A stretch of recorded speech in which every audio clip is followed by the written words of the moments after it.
안녕하세요. 눈뜨는 인생입니다. 오늘 소개할 책은 기억의 뇌과학, 저자는 리사 제노바, 출판사는 웅진지식하우스입니다. 무엇에 주의를 기울일 것인가? 주의를 기울인다는 것은 의식적으로 노력한다는 의미다. 부주의는 뇌 활동의 기본 설정 값이다. 부주의한 뇌는 멍하니 있고 딴 생각을 하고 지금껏 하던 일을 그저 기계적으로 되풀이한다. 의식의 배후에는 끊임없이 흐르는 생각들이 가득하다. 이 상태로는 새로운 기억을 만들 수 없다. 뭔가를 기억하고 싶으면 스위치를 켜서 뇌를 깨우고 각성시켜 주의를 집중해야 한다. 뇌는 우리의 주의를 기울인 대상만 기억하기 때문에 무엇에 집중할지 신경 써서 골라야 한다. 낙관적인 사람들은 긍정적인 경험에 집중하고 따라서 긍정적인 사건들을 기억으로 남긴다. 우울할 때는 행복한 사건이나 즐거운 경험이 기억에 강하게 남기 힘들다. 행복은 우울한 기분과 어울리지 않기 때문이다. 먹구름에만 초점을 맞춘다면 햇살이 눈부신 순간이 와도 알아차리기조차 힘들다. 우리는 보고 싶은 대로 본다.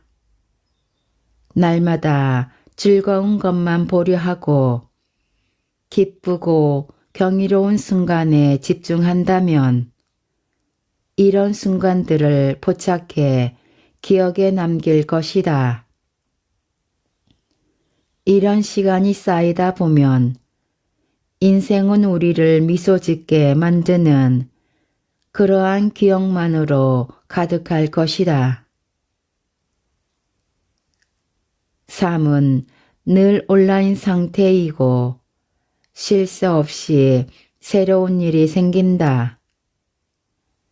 우리 주변은 스마트폰, 페이스북, 트위터, 인스타그램, 메시지 착신 알람, 이메일, 한 곳에 머무르지 못하는 사고 패턴 등 집중을 방해하는 것 투성이다. 이 모두가 집중력을 훔쳐가고 나아가 우리의 기억을 훔쳐간다. 집중을 방해하는 요소들을 최소화하거나 제거하면 기억력이 향상된다. 충분한 수면, 명상, 약간의 카페인 이러한 것들은 집중력 도둑들과 싸울 힘을 주고 집중력, 나아가 장기 기억을 만들어내는 능력을 강화시킨다.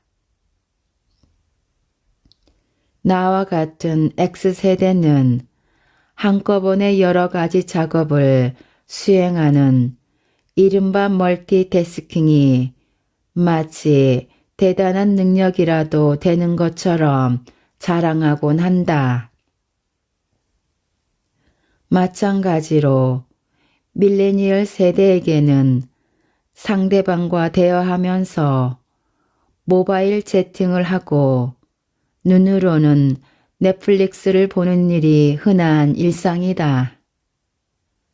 하지만 지금 하는 일과 경험에 집중하려는 사람이라면 두 가지 모두 바람직하지 않다.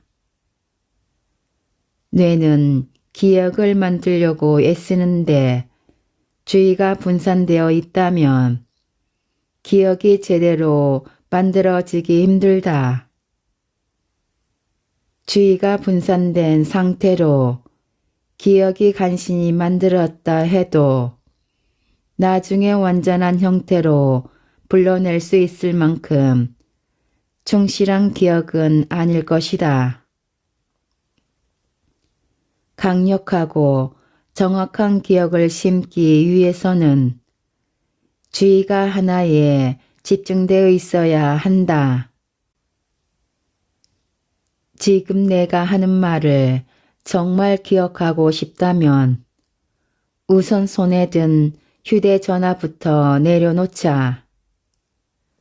그리고 혹시 차를 어디에 주차했는지 도저히 기억나지 않을 때는 잠깐 멈춰 생각해 보자. M1 기억력을 탓하기 전에 기억력이 왜 그 모양이냐며 스스로를 질책하기 전에 알츠하이머 병에 걸린 것 같다며 겁을 먹기 전에 차를 주차하는 순간 정신을 똑바로 차리고 집중했었는지부터 따져보자. 반복 연습은 뇌를 단련한다. 다른 종류의 기억들과 마찬가지로 지속적인 반복을 통해 근육 기억은 더 강해지고 우리는 더 효율적으로 근육 기억을 인출할 수 있게 된다.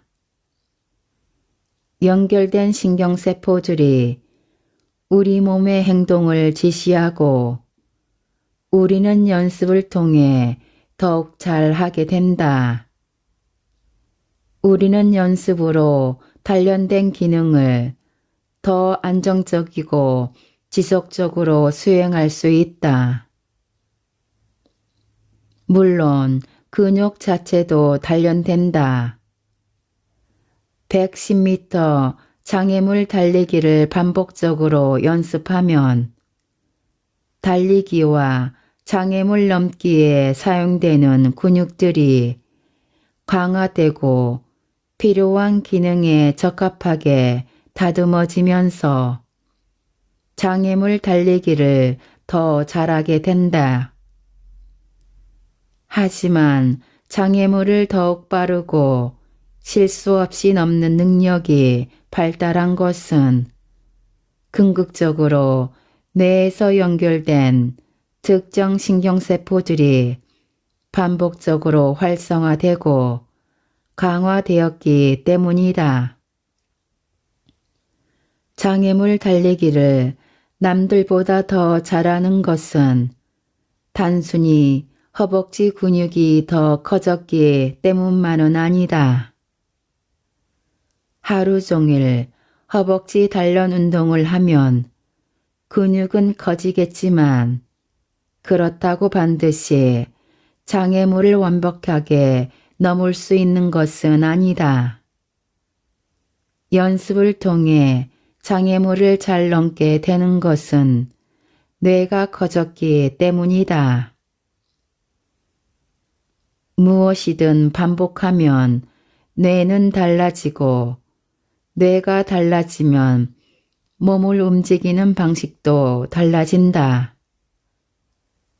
뇌를 변화시키기 위해 연습을 얼마나 해야 하는지 정확한 처방을 내릴 수는 없지만 일반적으로 새로운 운동 기능을 익히는 데에는 사람의 이름이나 주차 위치를 기억할 때보다 훨씬 더 많은 반복이 필요하다. 말콤 글래드웰은 저서 아웃라이어에서 초보자가 전문가가 되기 위해서는 1만 시간의 연습이 필요하다는 1만 시간의 법칙을 소개했다. 얼핏 보면 1만 시간은 터무니없이 길게 느껴질 수 있다. 근육 기억이 형성되는 방식은 서술 기억이 형성되는 방식과 다르다. 인출 방식도 달라서 그 차이가 매우 극명하다. 일단 학습된 근육 기억은 의식적인 노력 없이 불러올 수 있다. 어떤 동작을 어떻게 해야 하는지 기억에서 불러오긴 하겠지만 이것이 의식적인 것은 아니다. 자전거를 탈 때 뇌에서 많은 일이 일어난다. 페달을 밟고 몸의 평형을 유지하고 방향을 바꾸고 자전거를 멈추기 위해서 뇌는 기억을 끄집어내고 연결된 신경회로를 활성화한다. 하지만 이 모든 과정에 나의 의식은 개입하지 않는다. 슈만의 환상곡 다장조를 피아노로 연주한다고 해보자. 우선은 수많은 의식적인 과정, 집중적인 노력, 고된 연습이 필요하다. 하지만 일단 어느 정도 연습이 쌓이면, 즉 연주 과정에 대한 정보가 근육 기억과 결합하고 나면 곡의 진행과 흐름에 대한 기억은 무의식의 영역으로 옮겨진다. 그러면 악보를 보지 않고 음표들의 패턴에 대해 생각하지 않아도 곡을 연주할 수 있다. 손가락이 건반에 닿기만 하면 연주가 시작된다. 우리는 의식하지 않은 채 하루 종일 근육 기억을 사용한다. 책을 읽으면서 글을 읽는 방법과 절차를 의식하고 있는가? 아니다. 운전교습 시간에 배운 내용을 매번 운전할 때마다 하나하나 떠올려야 하는가? 아니다. 테니스를 칠 때 라켓을 휘두르는 세부 동작을 하나하나 의식적으로 떠올리는가? 아니다. 이메일을 쓸 때마다 자판을 외울 당시의 기억을 떠올리는가? 어쩌면 그럴 수도 있다. 나는 고등학교 1학년 때 교실 뒷자리 친구 스테이시의 오른쪽에 앉아서 타자 연습을 했다. 연습이 지루했던 기억이 난다. 하지만 지금은 그때의 기억을 떠올리지 않고도 이 글을 입력할 수 있다.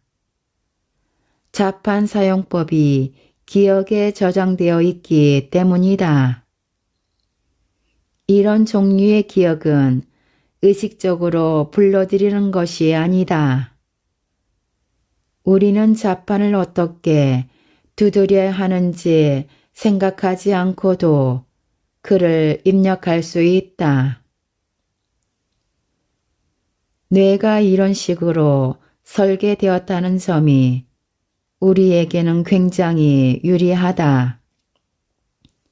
근육 기억은 무의식이 관리하는 신경회로에 맡겨버리고 이미 아는 동작은 저절로 수행되도록 내버려 두면 뇌의 수뇌부, 즉 뇌의 CEO는 생각하고 상상하고 결정하는 고차원적인 활동에 여유롭게 전념할 수 있다. 그래서 우리는 걸음을 옮기고 껌을 씹으면서 다른 사람과 대화를 나눌 수 있다. 내가 이 책을 쓸 수 있는 것도 손으로 글을 쓰거나 자판을 두드리고 철자에 맞게 단어를 조합하는 기계적 과정을 일일이 의식할 필요 없이 독자들에게 전달하고자 하는 내용에 온전히 집중할 수 있기 때문이다. 우리 뇌는 근육 기억을 무한대로 형성할 수 있다. 뇌가 얼마나 많은 동작을 학습할 수 있는지 경이롭기까지 하다.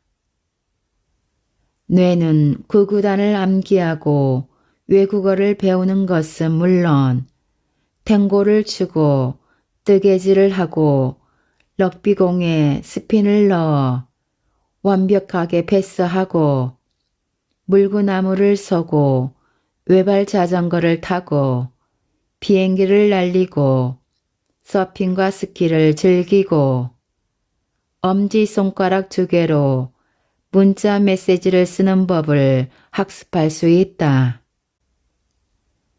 비록 우리의 근육기억 활용 능력에 국가대표의 경지에는 턱없이 모자라더라도 모든 학습은 할 수 있다. 이 모든 활동에 포함된 하위 과정들은 반복을 통해 만들어진 무의식 기억이 근육을 움직임으로써 자동 처리된다.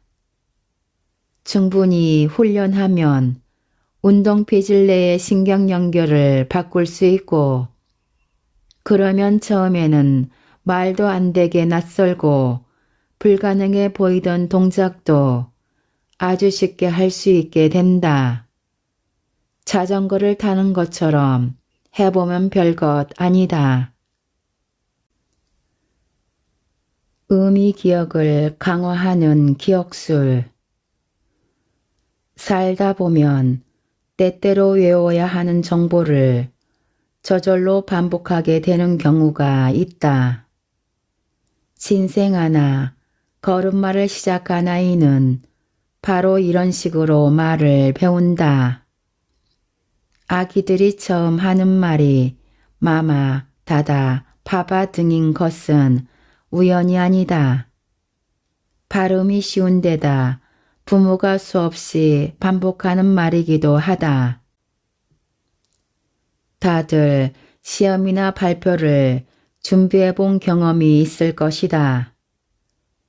뇌신경 12쌍의 이름, 미드웨이 전투의 자세한 역사, 맥베스의 내일, 또 내일이 나오는 독백을 다음 주에 있을 시험 전에 모두 외워야 한다면 어떻게 해야 할까? 기억을 오래 간직하려면 어떤 방법이 더 유리할까? 전날 밤 벼락치기로 외울 것인가? 아니면 7일 동안 나눠서 조금씩 외울 것인가? 같은 시간을 공부한다면 조금씩 나눠서 외우는 편이 벼락치기보다 유리하다. 기억의 간격 효과 때문이다. 기억할 정보를 일정 시간에 걸쳐 간격을 두고 외우면 그 내용이 해마에서 완전히 강화될 수 있는 시간이 확보된다. 이렇게 나눠서 외우면 자신이 잘 기억하고 있는지 검증해 보기도 쉽기 때문에 암기한 내용이 매우 강력한 회로도 자리 잡는다. 그러므로 시험 직전에 밤샘 벼락치기는 가급적 피하는 게 좋다. 해마에 잔뜩 우겨 넣은 정보를 아침에 토해내는 방식은 당장 좋은 점수를 보장해 줄지 모르지만 이렇게 공부한 내용을 다음 주 혹은 다음 학년에도 기억할 가능성은 희박하다. 공부할 내용을 시간 간격을 두고 조금씩 외우면 더 많이 기억하고 덜 잊어버리게 된다.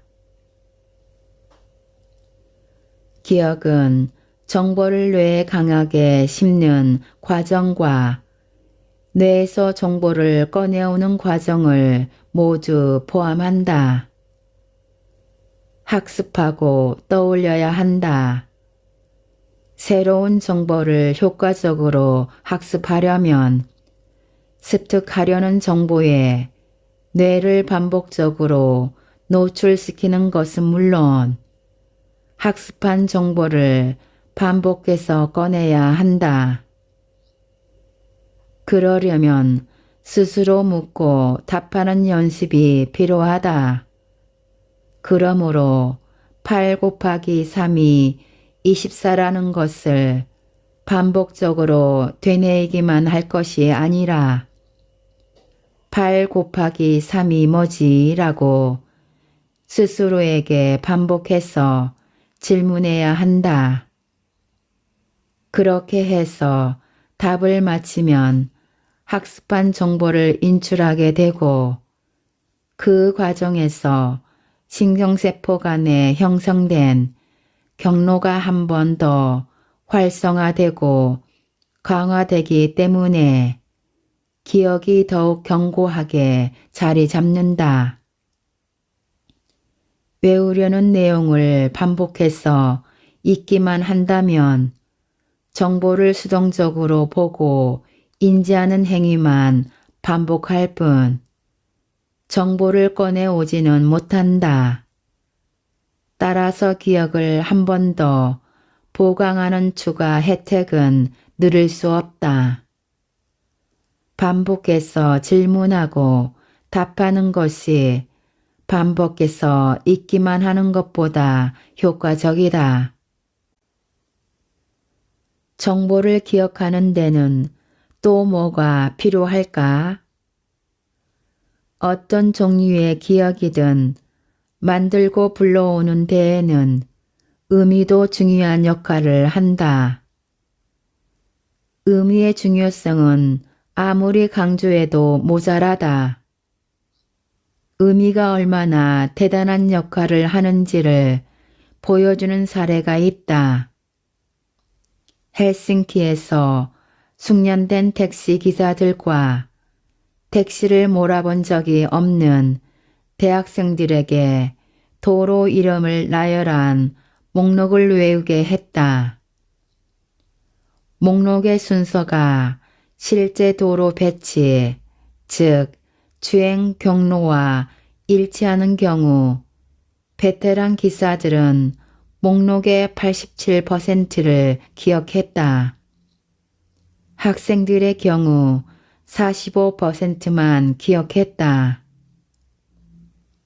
왜 이런 결과가 나왔는지 충분히 이해된다. 경험이 많은 택시기사들은 시내 도로에 대한 더 많은 지식, 즉 의미 기억을 가지고 있다. 길이라면 학생들보다 더 훤하게 꿰뚫고 있다는 얘기다. 하지만 도로명이 무작위로 나열되어 있는 경우, 즉 앞뒤에 적힌 도로들이 서로 연결된 도로가 아니라면 운전 경험이 많건 적건 별 차이가 없다. 운전 중에 연달아 달리게 되는 주행 경로라는 의미가 사라진 상태에서 도로 이름만 나열된 목록은 의미가 없고 따라서 숙련된 운전자들이 외우기에 유리한 조건이 아니다. 누구든 자신에게 의미 있는 것만 잘 기억한다. 우리 뇌는 지루하거나 무의미한 것들은 알려고 하지 않는다. 더 많은 정보를 기억으로 남기고 싶다면 나에게 의미 있는 정보가 되게 해야 한다. 평범한 일상을 기억으로 남기는 법. 그렇다면 대다수 평범한 사람들이 의미 있는 사건이든 평범한 일상이든 일화 기억을 잘 간직하려면 어떻게 해야 할까? 오래 있었던 일들 가운데 겨우 8개나 10개까지가 아니라 되도록 많은 추억을 기억으로 남길 수는 없을까? 일상에서 벗어난다.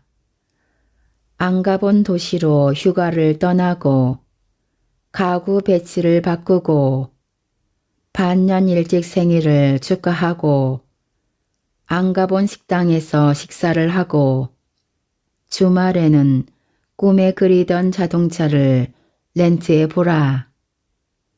어제가 오늘 같고 오늘이 내일 같은 평화로운 나날은 일화 기억을 서서히 죽이는 독이다. 모바일 기기를 끄고 세상을 본다. 인지하지 못하면 기억할 수 없다. 시선을 전화기에 고정시킨 채로 주변에서 벌어지는 일들을 알아차릴 수 없다. 어제 스타벅스 커피를 주문할 때 내 앞에 줄을 섰던 사람이 실은 유치원 때 단짝 친구였을지 모른다. 아이스 라떼를 마시며 추억을 나눌 기회를 페이스북을 뒤지느라 놓쳐버렸을지 모른다. 오늘날 미국 성인들은 하루 평균 12시간을 각종 화면 앞에서 보낸다. 밤에 8시간을 잔다고 했을 때 의식이 깨어있는 동안 화면 밖 세상을 경험하는 시간은 하루 4시간밖에 안 된다는 얘기다. 일생을 디테일이 풍부하게 살아있는 입체 세계로 기억하고 싶다면 2차원 화면에서 나와 3차원의 세계를 살아야 한다. 느낀다. 우리는 감정이 개입된 경험을 무덤덤한 경험보다 더 잘 기억한다. 주변에서 일어나는 일들에 대해서 더 강력한 기억을 원한다면 내가 무엇을 느끼는지 늘 스스로와 소통해야 한다. 되낸다. 반복은 기억을 강화한다. 무슨 일이 있었는지 반추하고 친구와 통화할 때 그 일에 관해 수다도 떨고 틈틈이 떠올리면 기억을 간직하는 데 도움이 된다. 일기를 쓴다. 오늘 경험한 일들 가운데 단 한 가지라도 글로 써놓으면 미래의 그 경험을 기억할 가능성이 높아지고 기록으로 남긴 그 정보를 단서 삼아 오늘 겪은 다른 일들도 떠올릴 수 있다. 심리학자 빌렘 바게나르는 6년 넘게 매일 일기를 쓰면서 2402가지 사건들을 기록했다. 시간을 내서 그날 일어난 일을 적어 놓은 것만으로도 일화 기억을 되살리는 강력한 수단이 되었다. 하지만 그는 그냥 기록만 했을 뿐 적은 것을 다시 읽어보지 않았고 그래서 기억을 인출할 기회를 덤으로 얻지는 못했다. 이후 동료 학자가 그 기억력을 시험한 결과 충분히 단서만 주어지면 지난 6년 동안 있었던 일들을 80% 정도 기억했다. 일기의 효과다. SNS를 활용한다. 나도 안다. 알아. 방금 내가 모바일 기기를 끄라고 했던 것. 소셜미디어가 수많은 부작용을 야기하는 것이 사실이지만 잘만 활용하면 긍정적 효과를 발휘하기도 한다. 적어도 일화 기억을 보강한다는 점에서는 긍정적이다. 인스타그램이나 소셜미디어 프로필을 여유롭게 둘러보는 동안 사진들과 거기 붙은 글 한 줄 한 줄이 강력한 단서가 되어 과거에 있었던 일들을 떠올리게 한다. 소셜미디어에는 가장 최근의 경험부터 기억이 역순으로 잘 보존되어 있어 우리의 뇌가 언제 어떤 일이 있었는지 생각해내는데 도움을 준다. 소셜미디어를 이용하지 않는 사람이라면 일반 사진첩이나 스마트폰에 저장된 사진을 둘러보는 것도 도움이 된다. 라이프 로그를 활용한다. 뇌는 동영상을 찍는 카메라가 아니고 기억은 우리가 인지한 모든 것을 기록하지 않는다. 하지만 우리 뇌와 기술은 이제 공상과학 영화에나 등장하던 라이프 로깅을 실현하는 단계까지 왔다. 입능 카메라, 녹음기 등의 다양한 장비를 이용하면 일상적인 활동으로부터 디지털 데이터를 수집할 수 있다.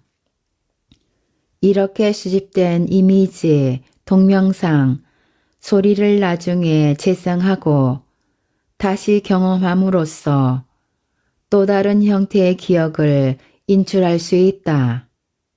가령 목에 두르는 소형 카메라는 30초에 한 번씩 사진을 찍고 착용자의 위치를 확인한다. 이 작업을 하루 종일 반복하면 그날 하루에 대한 디지털 형태의 자서전적 기록이 만들어진다. 이렇게 만들어진 이미지는 그날 있었던 일들에 대한 기억을 강화하고 나아가 다른 기억을 인출하는 단서 역할을 할 수도 있다. 미래 기억을 위한 단서 남기기. 미래 기억은 나이와 직업을 막론하고 누구에게나 어려운 과제다. 그럼에도 우리는 이처럼 누구나 저지르는 부주의 때문에 부당하게 비난하거나 비난받는다. 동료가 중요한 회의에 깜빡하고 나타나지 않거나 10대 자녀가 쿠키를 굽고 오븐을 끄지 않으면 미래 기억의 오류 때문이 아니라 그 사람이 경솔하고 인품과 신뢰성에 문제가 있으며 무책임 해서라고 판단하거나 심지어 알츠하이머 병에 걸렸다고 의심해 버리기 쉽다. 하지만 이런 문제를 퇴행성 신경질환이나 성격 탓으로 돌려서는 안 된다. 예쁘게 포장해서 바로 가지고 나갈 수 있게 부엌 테이블에 올려둔 선물을 잊어버리고 생일 파티에 빈손으로 도착하는 것은 덤벙대는 성격 때문이 아니라 제대로 된 단서가 없었기 때문일 가능성이 크다. 인간이라면 누구나 실수를 하고 미래 기억에만 전적으로 의존한다면 실수의 가능성만 높아진다. 그래서 우리에게 다음과 같은 보완 조치가 필요하다. 해야 할 일을 적어둔다. 미래 기억을 도울 외부의 보조 수단을 만들 수 있다. 실눈을 뜨고 종이를 든 손을 멀찍이 떨어뜨려 보아도 글자가 잘 보이지 않아 어두운 조명을 탓하기 시작했다면, 혹은 전화기 화면의 글자 크기를 계속 키우고 있다면 어떻게 해야 할까? 안경을 맞춰야 한다. 눈이 주변 세상을 제대로 보지 못하면 우리는 결함을 보완하기 위해 안경이라는 외부 보조 수단의 도움을 받는다. 해야 할 일 목록을 미래 기억을 보완하는 안경이라고 생각해 보자. 할 일을 적어두는 것은 부끄러운 일이 아니다. 지금 계획하고 있는 일을 나중에 기억해 줄 거라고 자신의 뇌를 믿지 말라. 아마 기억하지 못할 것이다. 그러니 적자. 나는 최근에 아이들에게 와플을 만들어 주려다가 집에 우유가 없어서 우유를 사러 갔다. 가게까지 차를 몰고 가서 이것저것 물건들을 사서 집에 돌아왔지만 여전히 우유는 없었다. 나는 부엌에 들어가 조리대 위에 있는 와플 기계를 보고서야 우유를 사지 않았다는 것을 깨달았다. 다음번에는 가장 확실한 단서를 들고 나갈 것이 아니라면 장볼 목록을 미리 적어야 한다. 그 목록을 잊지 않고 들고 가야겠지만 말이다. 목록을 만들었다고 의심해서는 안 된다. 목록을 확인해야 한다. 인간이기에 미덥지 않은 미래 기억만 믿고 있다가는 수술 도구를 환자의 몸에서 꺼내지 않고 그대로 봉합할지도 모른다.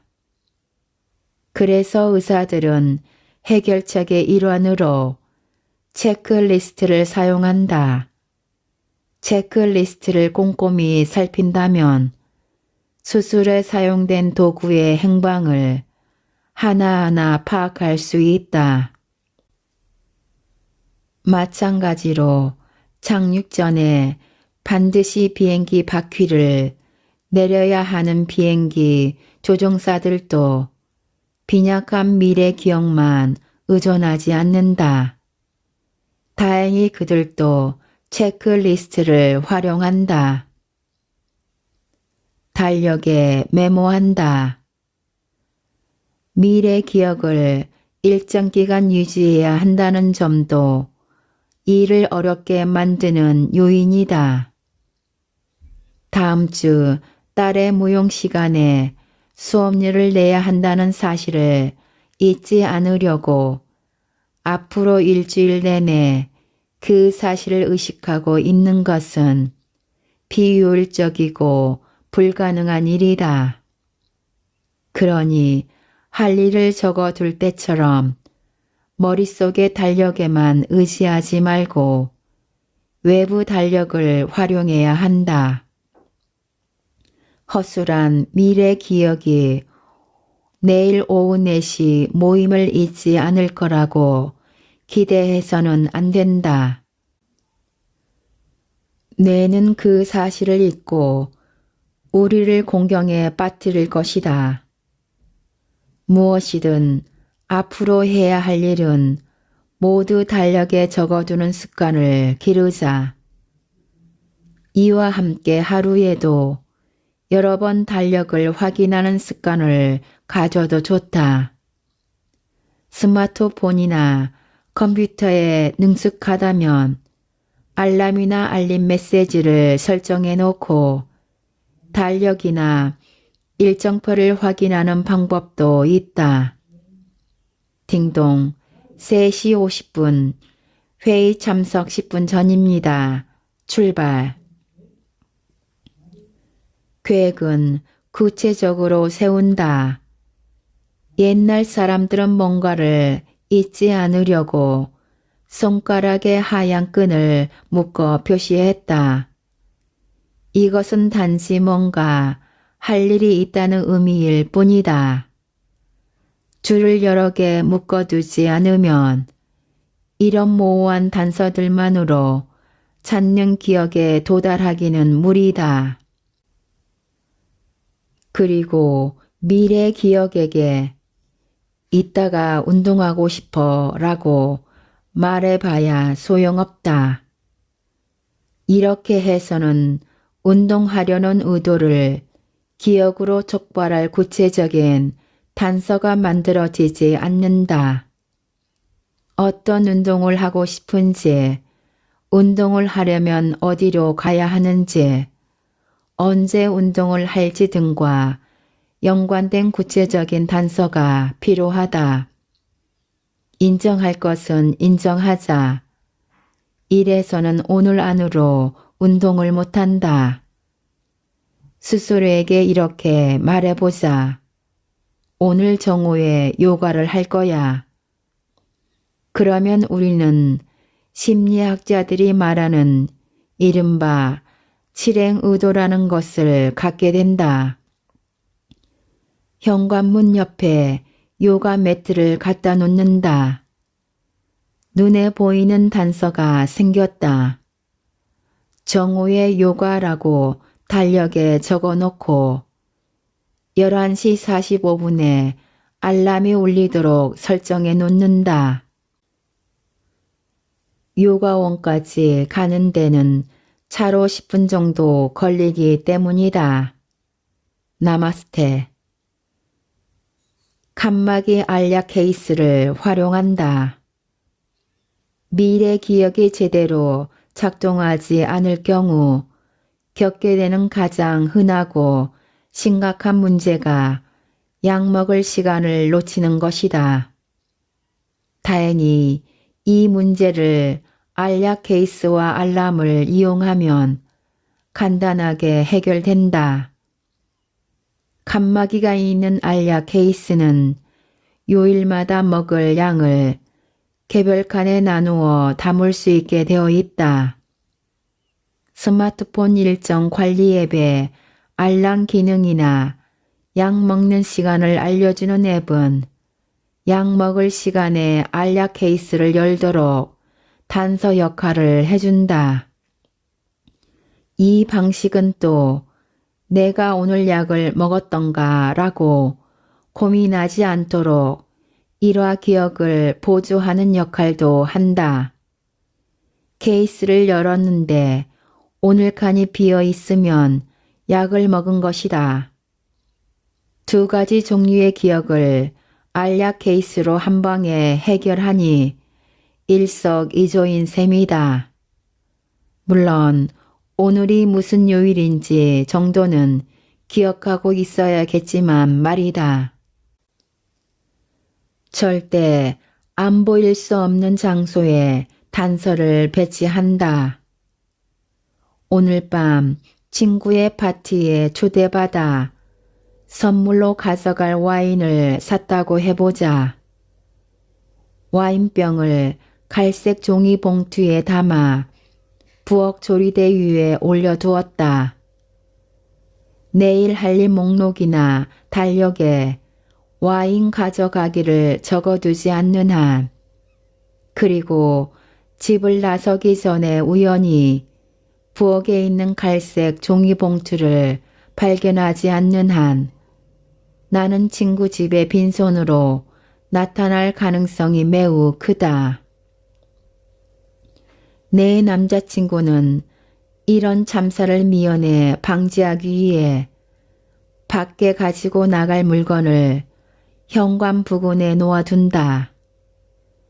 파티에 와인을 들고 가야 한다면 와인을 현관 바닥에 둔다.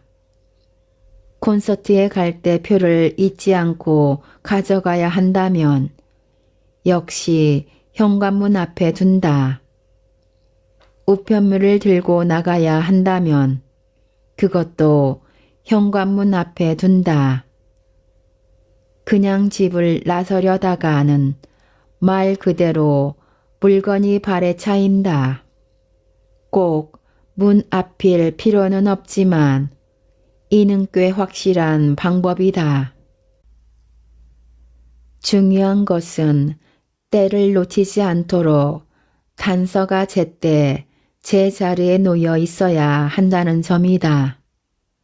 밤에 자기 전에 먹어야 할 약이 있다면 약통을 캐비닛 안에 안 보이게 숨겨둘 게 아니라 칫솔 옆에 잘 보이게 두어야 한다. 평소와 다른 일과에 주의한다. 반복되는 일상 가운데 일부를 미래 기억의 단서로 사용하는 경우가 많다. 취침 준비를 하다가 이를 닦아야 한다는 사실을 기억하는 것이 그 예다. 매일 먹는 약은 아침 식사 시간에 커피와 함께 복용하므로 베이글과 다크 로스트 커피는 심장약을 잊지 않고 먹기 위한 단서 역할을 한다. 하지만 매일 반복하던 일과에서 벗어나거나 늘 하던 일을 일시적으로 못하게 되면 지금껏 의지해왔던 단서가 옮겨지거나 사라질 수 있으므로 주의해야 한다. 가령 아침 일찍 약속이 있어서 아침 식사를 거른다면 약을 먹는 것도 잊어버릴 수 있다. 평소와 다른 하루를 보내게 된다면 달라지거나 누락된 일상적 행위에 딸린 미래 기억이 없는지 잠시 생각해 보는 여유가 필요하다. 그리고 혹시 택시나 카풀 서비스를 이용할 일이 생기면 차에서 내리기 전에 트렁크에 비싼 첼로를 실어 놓지는 않았는지 한 번쯤 기억을 더듬어 보기 바란다. 지금까지 기억의 뇌과학에서 일부 요약 발췌하여 읽어드렸습니다. 좋은 책을 써주시고 편해주셔서 감사합니다. 우리 모두 책을 읽고 점점 더 성장해 갔으면 합니다. 감사합니다.